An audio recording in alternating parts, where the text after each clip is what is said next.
Bonjour à tous et à toutes, ici Zéphyr, soyez les bienvenus pour un nouvel étrange rendez-vous. On m'avait diagnostiqué cette terrible maladie lorsque j'avais 18 ans. Bien sûr, à cette époque, les médecins ne savaient pas avec précision ce dont il s'agissait. Mais aujourd'hui, avec tous les progrès qu'a fait la médecine, le cancer aurait été identifié tout de suite. L'issue fatale était presque certaine, mais les docteurs avaient quand même commencé des traitements. Après 6 mois, ils les avaient cependant arrêtés, car cela ne servait plus à rien. J'étais condamné. Dans le meilleur des cas, je n'avais plus que 3 mois à vivre. Malgré mon athéisme, j'avais même fini par faire un vœu dans le puits au centre du jardin de l'hôpital. Celui-ci était purement décoratif, bien sûr, mais j'étais désespéré. Alors, j'étais entré dans une phase pendant laquelle j'avais décidé de ne plus avoir aucune retenue. Je m'étais mis à boire et à fumer, le tout de façon frénétique. Je passais mes nuits à me droguer et à coucher avec des prostituées à l'hygiène douteuse. Bien sûr, j'en avais payé le prix fort. Dans mon état déjà si fragilisé par la maladie, les drogues m'avaient fait tenir le lit durant des semaines. Mes cheveux étaient tombés en touffes épaisses, mon niveau d'énergie avait dégringolé, mais au moins, j'avais pu goûter à des plaisirs de la vie qui m'étaient jusque-là inconnus. Puis, les 3 mois ont passé, puis 6, et puis 12. Mes cheveux avaient recommencé à pousser. Je pouvais manger et boire sans douleur, et mon appétit était de retour. Mes parents avaient évidemment remarqué ces changements et m'avaient emmené à l'hôpital pour faire des examens. Je n'avais jamais vu un médecin aussi confus auparavant. Et pour cause, j'étais complètement guéri.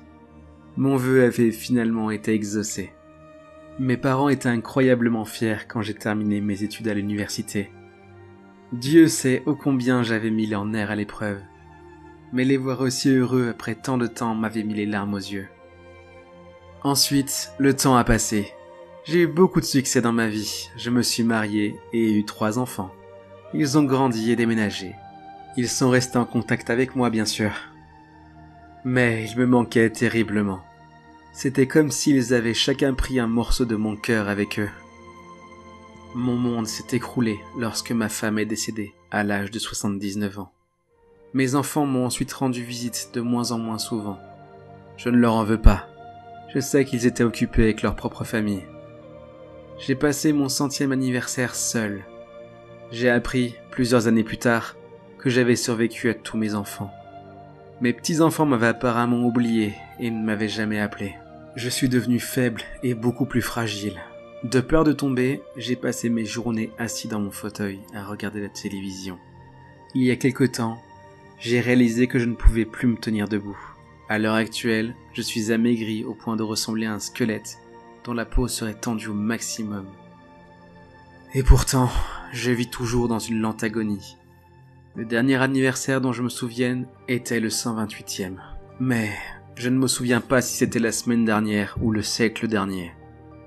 Je m'en veux, j'étais jeune, impulsif et gourmand. Je ne me souviens que trop bien des mots que j'ai prononcés quand j'ai jeté ma pièce dans le puits. Je veux vivre pour toujours. Merci à tous et toutes d'être de plus en plus nombreux à me suivre dans cette aventure. Et un grand merci à ma chérie de me supporter et de me porter toujours un peu plus loin. Bref, j'espère que cet épisode vous aura plu.